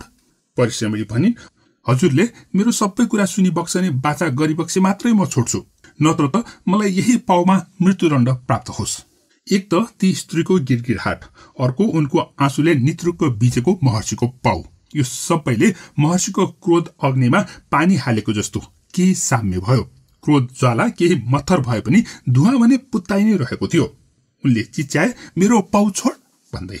परिश्रमीले रोएर राता राता र ठूला ठूला आँखा पारी याचना भरिएको दृष्टि महर्षितिर फाल्दै अनुरोध गरिन्, मैले पाउ छोडेपछि मेरो सबै कुरा सुनिबक्सनुहुन्छ त? महर्षिका काला अनि धुलो माटोले फुटेका खुट्टामा टाँसिएको गुडिया जस्तो सुन्दर र कोमल अनुहार र ती ठूला ठूला आँखाले महर्षिको मन केही पगाल्यो र उनी परिश्रमीको कुरा सुन्न राजी भए। त्यसपछि परिश्रमीले महर्षिलाई डोर्याएर आरामदायी आसनमा लगेर राखिन्। एक भाँडोमा पानी ल्याएर उनका पाउ धोइदिन थालिन्। डरको कुनै भावना नराखी हल्का मुस्कुराउँदै सेवा शुश्रूषा गरिरहेकी परिश्रमीलाई देखेर महर्षि व्यास आफै अचम्ममा परिरहेका थिए। महर्षिका पाउ र भुजाहरूमा परिश्रमीले थप घिउ लगाएर मालिस गरिदिइन्। यो सबै कुरा महर्षि मन्त्रमुग्ध भएर हेरिरहेका थिए। त्यसपछि परिश्रमीले आफ्नो परिचय दिँदै भनिन्, हे ऋषिवर, म परिश्रम गरेर जीविकोपार्जन गर्ने परिश्रमी हुँ। महारानी अम्बिकाकी सबैभन्दा प्रिय दासी। मलाई महारानीले उहाँको प्रतिनिधिको रूपमा हजुरले दिने दान ग्रहण गर्न भनेर पठाइबक्सेको हो। यदि म त्यस लायक छु भने दान बक्सियोस्, यदि म त्यस लायक छैन भने आज्ञा होस्, म यहाँबाट बिदा हुन्छु। महर्षि व्यासले भने, तर परिश्रमी, यो यस्तो कार्य हो जसलाई आफैले सम्पन्न गर्नुपर्छ, अरू कसैलाई नियुक्त गरेर सम्पन्न गर्न सकिँदैन, किनकि यसको राम्रो र नराम्रो कार्यको फल जीवनभर स्वयंले भोग्नुपर्ने हुन्छ। यो सुनेर परिश्रमीले प्रश्न गरिन्, त्यसो भए मलाई के आज्ञा छ त महर्षि? महर्षि व्यासले भने, यो तिम्रो जीवनको सवाल हो। आफ्नो जीवनको समस्याको समाधान आफैले गर्नुपर्छ, किनकि यो निर्णयले तिम्रो भविष्य निर्धारण गर्नेछ। परिश्रमीले भनिन्, तर ऋषिवर, हामी दासीहरूको आफ्नो जीवन हुँदैन। मालिकले जे भन्यो त्यही गर्न हामी बाध्य हुन्छौँ। त्यसैले आफ्नो जीवनमाथि पनि पूर्ण अधिकार हाम्रो हुँदैन। यसमा ऋषि व्यासले भने, तर परिश्रमी, दासीहरू पनि मानव भएको हुनाले उनीहरूको जीवनमा दीर्घकालीन असर हुने कुरामा मालिकको कुनै जबरजस्ती हुँदैन। जस्तो कि ज्यान फाल्ने, घाउचोट लाग्ने जस्ता पछिसम्म रहिरहने दाग पर्ने कुरामा जबरजस्ती गर्नु धर्मसङ्गत होइन। अहिले मैले दिने नियोग विधिबाट प्राप्त हुने सन्तानले जीवन निर्धारण गर्ने गर्दछ। त्यसैले यसमा मालिक र दासी नभएर एक मानवले अर्को मानवसँग गर्ने व्यवहार महत्त्वपूर्ण हुन्छ। त्यसैले तिमी यहाँबाट जाऊ र अम्बिकालाई पठाइदेऊ। महर्षिको यो कुरा सुनेर अचम्म मानेको जस्तो गर्दै परिश्रमीले भनिन्, तर महर्षि, म मालिक नि अम्बिकाले दिएको आदेशले मात्र आएकी होइन, आफैलाई पनि हजुरको अलौकिक दर्शनको इच्छा भएको हुनाले उपस्थित भएकी हुँ। अम्बिकाको यो जवाफले महर्षि व्यासको ढुङ्गा जस्तो कडा मन पनि पग्लिएर पानी पानी भयो। महर्षि व्यास ती अप्सरा जस्ती सुन्दरी परिश्रमीको अनुहारमा हेरेको हेरे भए। नाम जस्तै परिश्रमीको परिश्रमबाट अत्यन्त प्रभावित भएका महर्षि व्यास परिश्रमीको रूप रङ देखेर पनि दङ्ग भएका थिए। त्यसअघि शास्त्रोचित नियोग कार्यको लागि भनेर तयारी गरेर अत्यन्त कठोर बनेर बुहारी अम्बिकाको शयन कक्षमा आएका महर्षिलाई परिश्रमीले पाउ धोएर मालिस गरेर शान्त बनाइदिएकी थिइन्। उनले कठोर ढुङ्गाको जस्तो मुटु बनाएर आएका महर्षि व्यासको त्यो कठोरतालाई पगालिदिएकी थिइन्। परिश्रमीले प्रेमपूर्वक गरेको सेवा शुश्रूषाले महर्षि व्यासले अधैर्य हुँदै सोधे, हे परिश्रमी, तिम्रो यो सेवाबाट म अत्यन्त प्रसन्न छु। राजकुमारी अम्बिकाको लागि प्रदान गर्नको लागि तयार पुत्र रत्न तिमी ग्रहण गर्न तयार छौ त? महर्षिको भनाइले अत्यन्त उत्साहित हुँदै परिश्रमीले भनिन्, अवश्य गुरुवर, अवश्य, यो त मेरो अहोभाग्य हो। त्यसपछि महर्षि व्यासले भने, त्यसो भए यही क्षण म तिमीलाई दासत्वबाट मुक्त गर्दछु। अब तिमी पनि एक कुरु वंशको धरोहरको माता बन्न तयार हो। परिश्रमी चिट्ठा परेको जस्तो खुसी भएर अत्यन्त उत्साहित हुँदै महर्षिको पाउमा परिन् र उनको पाउ चुम्न थालिन्। परिश्रमीको तातो ओठले महर्षि व्यासको शरीरभरि आगो सल्केको जस्तो भयो। बाहिरबाट हेर्दा वृक्ष जस्तै जर्जर देखिए पनि महर्षि भित्रभित्र मैन चाहिँ पग्लिसकेका थिए। उनको शरीरबाट पसिना बग्न थाल्यो। परिश्रमीले त्यस अमृत समान जल पान गर्दै भुइँमा बसेर सम्मोहन मुद्रामा महर्षि व्यासको अनुहार हेर्न थालिन्। महर्षिले उनलाई अत्यन्त प्रेमपूर्वक 2 हातले उठाएर आफ्नो काखमा राखे। यसरी परिश्रमीलाई गर्भवती बनाएर महर्षि व्यास अम्बिकाको शयन कक्षबाट बाहिर निस्के। बाहिर निस्कने बित्तिकै उनकी आमा सत्यवतीले उनलाई प्रश्न गर्न थालिन् भने लुकेर अम्बिका पनि आफ्नो शयन कक्षमा प्रवेश गरेर परिश्रमीसँग के भयो भनेर कुरा सोध्न थालिन्। परिश्रमीले अम्बिकालाई महर्षि व्यासले भनेको कुरा सुनाउँदै भनिन्, महारानी, महर्षिसँगको संसर्गले म धन्य भएँ। जसरी सिन्दुरलाई छुँदा मात्रै पनि त्यसको रङ हातमा सर्छ, त्यसै गरी उहाँसँगको संसर्ग मात्रले पनि मलाई निकै ज्ञानी बनेको जस्तो अनुभव भएको छ। अझ उहाँले त आफ्नो ज्ञान सागरमा डुबुल्की लगाउने अवसर पनि दिनुभयो। यो मेरो अहो भाग्य थियो महारानी। त्यस्तो विभत्स भूत जस्तै डरलाग्दो महर्षिलाई भेटेर पनि ती दासी त्यस्तो मक्ख परेको देखेर अचम्म मान्दै अम्बिकाले सोधिन्, त्यो कसरी नि भनेर। खाटमा पल्टेर दलिनतिर आँखा डुलाउँदै परिश्रमीले भनिन्, महर्षिले बताएका कुराहरूमा मलाई अत्यन्त सुन्दर लागेको कुरा चाहिँ पुरुष र नारी बीचको भेद नै हो। मलाई जहिले यो कुराले अचम्मित पारिरहन्थ्यो। महर्षिले यो भेद भर्खर मूलबाट निस्केको कञ्चन पानी जस्तै छर्लङ्ग पारिदिनु भयो। उत्सुकतावश अम्बिकाले सोधिन्, कस्तो भेद रहेछ परिश्रमी भनेर। परिश्रमीले भनिन्, पुरुष किन कडा हुन्छन्, महिला किन कोमल हुन्छन्, अनि ती कडा पुरुषलाई कसरी पगाल्ने भन्ने सम्पूर्ण ज्ञान प्राप्त भयो महर्षिबाट। यही कुरालाई प्रश्न पार्दै महर्षिले भन्नुभएको थियो, पुरुषलाई प्रकृतिले सधैँ कडा बनाएको हुन्छ, शक्तिशाली र क्षमतावान बनाएको हुन्छ। पुरुष सधैँ आक्रमक हुन्छ र आक्रमण गर्न सक्छ। त्यस्तो आक्रमक पुरुषलाई सहन गर्नको लागि स्त्रीलाई कोमल र मुलायम बनाइएको हो। पुरुषको संसर्गले पग्लने महिला सबैभन्दा लक्षिणकी हुन्छन् भन्दै त्यस्ता स्त्रीले पुरुषलाई पगाल्ने क्षमता पनि राख्दछन् भनेर महर्षिले भन्नुभएको थियो। चाख मानेर सुनिरहेकी अम्बिकाले सोधिन्, पगाल्ने पुरुषलाई कसरी पगाल्ने रहेछ नि परिश्रमी? परिश्रमीले भनिन्, मैले पनि महर्षिलाई त्यही प्रश्न गरेकी थिएँ। महर्षिले पुरुष एक नरिवल जस्तो हुन्छ भनेर भन्नुभएको थियो। उहाँले आफ्नो दारी जुङ्गा देखाउँदै बाहिर रौँले छोपिएको भन्नुहुँदा मलाई निकै हाँसो उठेको थियो। त्यसभित्र पनि कडा बोक्राले छोपिएको पुरुषको भित्री भाग भने कोमल नरिवल जस्तै भरिएको हुन्छ भनेर उहाँले बताउनु भयो। अनि त्यसभित्र नरिवलमा पानी भए जस्तै पुरुषभित्र अमृत भरिएको हुन्छ भनेर महर्षिले भन्नुभएको थियो। म धन्य भए महारानी, म धन्य भएँ। यति भनेर परिश्रमी खाटमा उत्तानो पल्टेर 2 हात फैलाएर आँखा चिम्लेर मक्क पर्दै मुस्कुराउँदै गर्दा अम्बिकाको अनुहार भने कागती निचोरेको जस्तो कच्चा कुचुक भएको थियो। तर पनि उनले बोल्न चाहिँ केही पनि बोलिनन्। एकैछिनमा परिश्रमीले आँखा खोलेर महारानी अम्बिकाको अनुहारमा हेरिन् अनि खाटबाट जुरुक्क उठेर महारानीको खुट्टामा ढोगेर भन्न थालिन्, हजुरलाई कोटी कोटी धन्यवाद महारानी, हजुरले मेरो जीवन धन्य पारिदिनु भयो। यसको गुण मैले जिन्दगी भर तिर्न सक्ने छैन। त्यसपछि उनले महारानीको पाउमा चुम्बन गरिदिन् र अम्बिकाको प्रतिक्रियाको कुनै प्रतीक्षा नगरिकन त्यहाँबाट बाहिर निस्किन्। यो थियो महाभारतको अर्को कथा, विदुरकी आमा परिश्रमी र धृतराष्ट्रकी आमा अम्बिका बीचको संवाद र पुरुष र महिला बीचको फरकको बारेमा व्यास ऋषिले भनेको भनाई। यो कथा महाभारतको सन्दर्भमा प्रस्तुत गरिएको भए पनि महाभारतमा उल्लेख नभएको तर नेपाली लोककथा च्यानलका एक दर्शक मोहन थापाबाट प्राप्त भएको कथा हो। यसको साथै महाभारतमा प्रस्तुत भएको नियोग विधिको प्रक्रिया यस्तो रहेको छ। नियोग विधिको परिचय।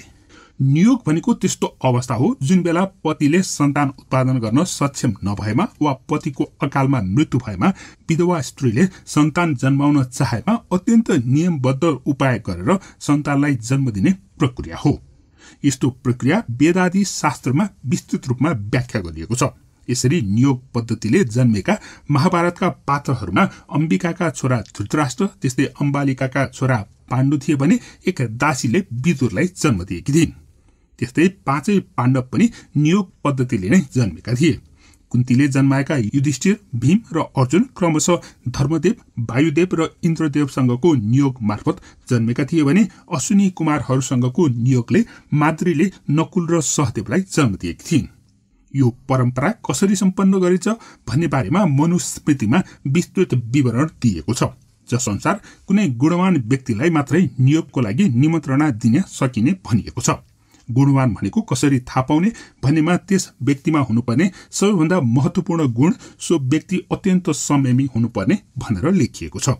त्यस्तै विधवा स्त्रीसँग सहवासको लागि राजी हुने व्यक्तिले आफ्नो रूप बिगारेर प्रस्तुत हुनुपर्ने, सहवासको समयमा बोल्न नहुने, चित्तलाई संयमित राख्ने र रातको समयमा मात्रै सहवास गर्नुपर्ने भनेर पनि उल्लेख गरिएको छ।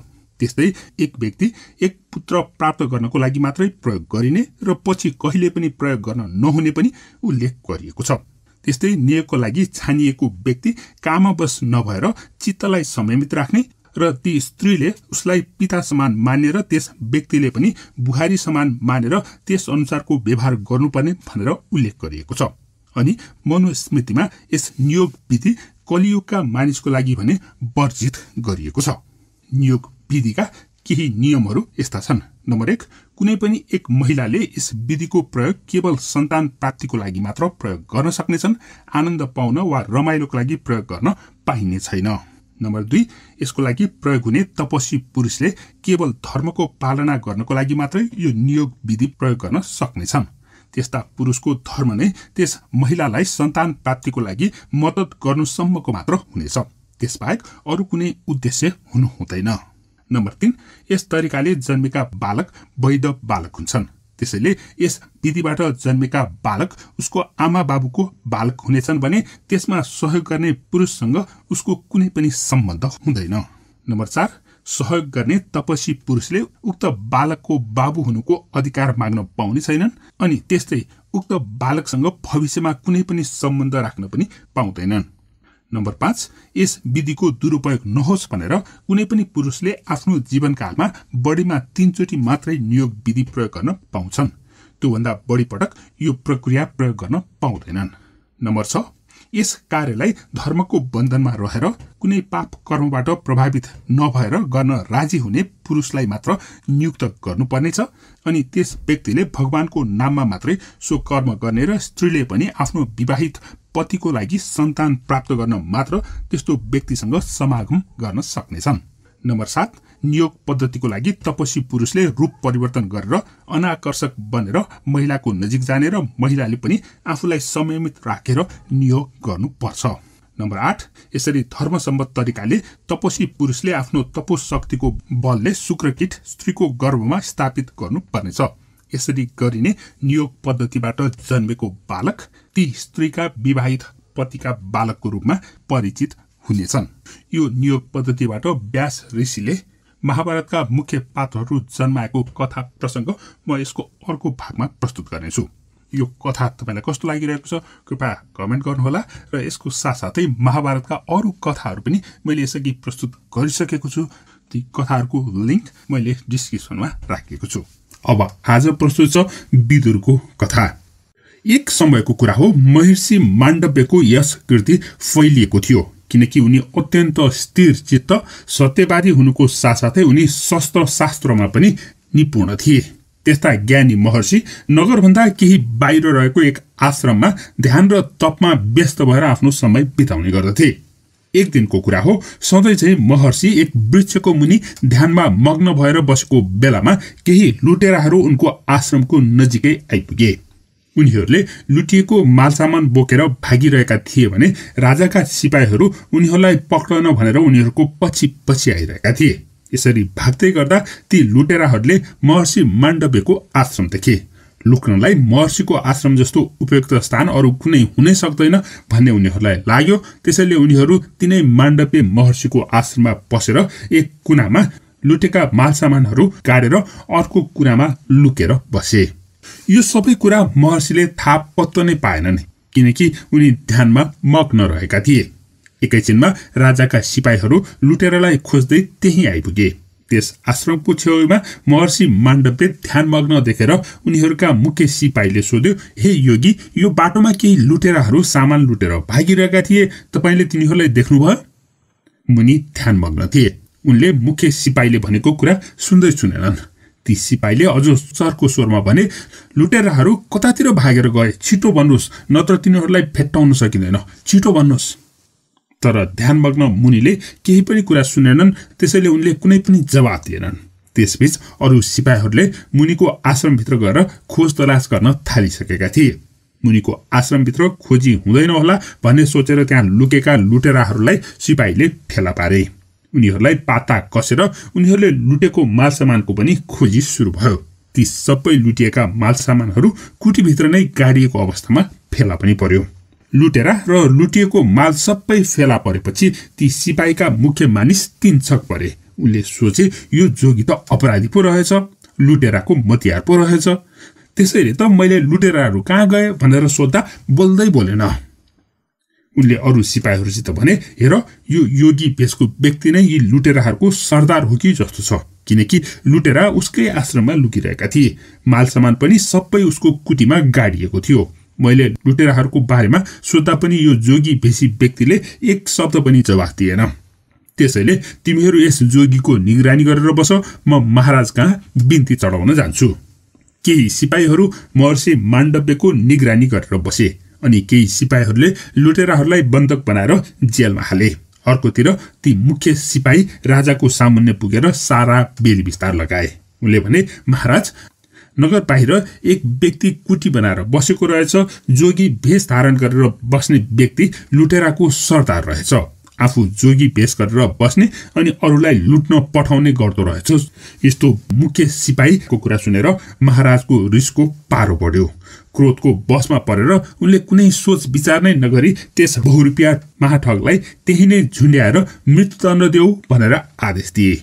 राजाको आदेश बमोजिम ती निर्दोष ऋषि माण्डव्यलाई जबरजस्ती बाँधेर फाँसी दिइयो।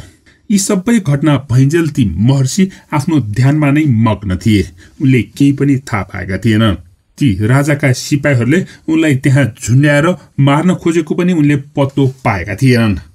तपको बलको कारणले फाँसी भए पनि उनी त्यही फाँसीमा झुन्डिरहँदा पनि उनलाई त्यसको कुनै पनि प्रभाव परेन। उनी ध्यानमा नै लीन रहिरहे। फाँसीको कष्ट सहँदै उनी कैयौं दिनसम्म त्यही फाँसीमा झुन्डिएर बसिरहे। तपस्याको कारणले फाँसीले पनि केही गर्न नसकेपछि ती महर्षिको बारेमा सर्वत्र चर्चा परिचर्चा हुन थाल्यो। अरू तपस्वीहरू उनलाई भेट्न आउन थाले। उनीहरूले सोधे, हे महर्षि, तपाईँ त अति नै ठुलो पुण्यात्मा पो हुनुहुँदो रहेछ। यसरी फाँसी दिँदा पनि तपाईँलाई केही पनि भएन, तर तपाईँ यो कष्ट किन सहिरहनुहुन्छ? यसबाट आफूलाई मुक्त गरिदिनुहोस्। उनीहरूको यस्तो कुराको जवाफ दिँदै माण्डव्यले भने, राजा देश र जनताका रक्षक मानिन्छन्। यस्ता राजाको आज्ञाको मैले किन अवज्ञा गरौँ? यति भनेर उनी भोक प्यास सबै सहेर त्यहाँ झुन्डिने रहे। उनको सेवामा अन्य ऋषि मुनिहरू तैनाथ हुन थाले। त्यस मृत्युदण्ड स्थल अब एक तपस्थल बन्यो। यो अनौठो कुराको खबर राजा कहाँ पनि पुग्यो अनि आश्चर्यचकित भएका राजालाई निकै ठुलो डर पनि लाग्यो। गलत काम गरेकोमा पश्चाताप पनि भयो। उनी आफ्ना परिवार पनि लिएर महर्षिलाई फाँसी दिएको स्थलमा पुगे। त्यहाँ महर्षिलाई देख्ने बित्तिकै उनलाई आफ्नो गल्तीको ज्ञात भएर तुरुन्तै उनलाई ओह्राल्न आदेश पनि दिए। महर्षिलाई तल झारिएपछि महाराजले ती महर्षिको टाउ छोएर बिन्ती गरे, हे महर्षि, मबाट अत्यन्त भयङ्कर गल्ती भयो। यो भूलप्रति दया गरेर मलाई क्षमा बक्सनुहोस्। महर्षि माण्डव्यले शरणमा आएकाको मरण गर्नुहुन्न भन्ने सोचेर राजालाई क्षमा गरिदिए। तर पनि उनमा रिस भने पक्कै पनि थियो। उनलाई अति नै रिस उठेको थियो। अकारणमा आफूले सजाय पाएकोमा उनलाई चित्त भने बुझेको थिएन। त्यसैले उनी सिधै धर्मदेव कहाँ पुगे र भने, हे धर्मदेव, मैले के अधर्म गरेर मलाई कुन पापको यस्तो जघन्य सजाय दिइयो? मैले किन यस्तो भयङ्कर सजाय भोग्नु परेको हो? धर्मराजलाई महर्षि माण्डव्यको तप शक्तिको राम्रै ज्ञान थियो। त्यसैले उनले विनम्रतापूर्वक भने, हे महर्षि, तपाईँको यस प्रतिफलको पनि कारण छ। पहिला आसन ग्रहण गर्नुहोस् अनि म विस्तारमा बताउनेछु। धर्मराजको कुरा सुनेर महर्षिले आसन ग्रहण गरे। त्यसपछि धर्मराजले भने, हे महर्षि, तपाईँले पुण्यको साथसाथै पाप कर्म पनि गर्नुभएको रहेछ। त्यसैले त्यसको सजाय थियो यो, तपाईले सलह र चराहरूलाई समातेर अति नै दुःख दिने गर्नुहुन्थ्यो, त्यसैको सजाय तपाईले भोग्नु पर्यो। अलिकति दानको फल पनि ठूलो पाए जस्तै अलिकति पापको पनि ठूलै सजाय भोग्नु पर्ने हुन्छ। धर्मराजको कुराले महर्षि माण्डव्य आश्चर्यचकित हुँदै सोधे, मैले त्यस्तो पाप कहिले गरेर?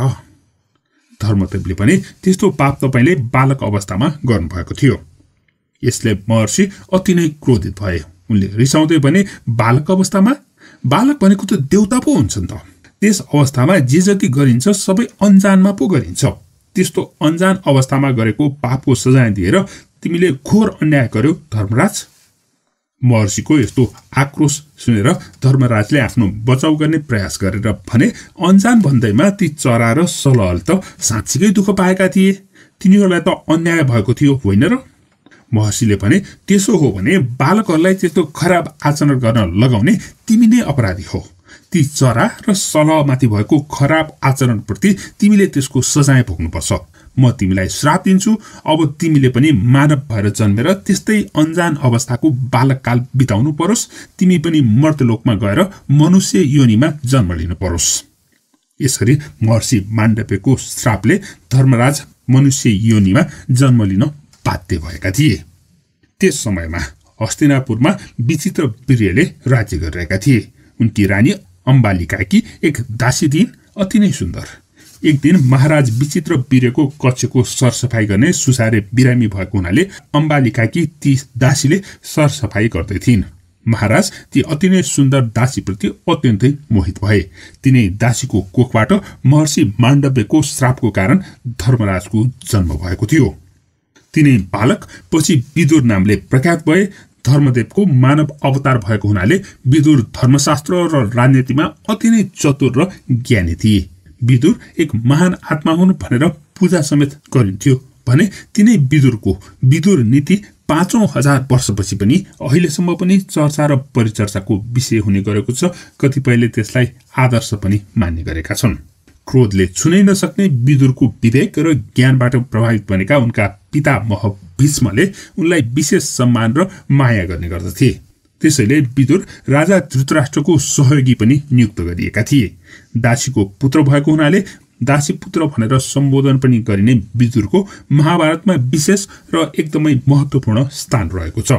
यो थियो महाभारतको एक महत्त्वपूर्ण पात्र विदुरको जन्मको इतिहास। यो कथा चक्रवर्ती राजगोपालाचार्यले लेखेको कथामा आधारित भएर अनि अरू विभिन्न उपलब्ध सामग्रीहरूबाट संकलन गरेर आनन्द नेपालद्वारा लेखिएको हो। यो कथा तपाईलाई कस्तो लाग्यो कृपया कमेन्ट गर्नुहोला। धन्यवाद।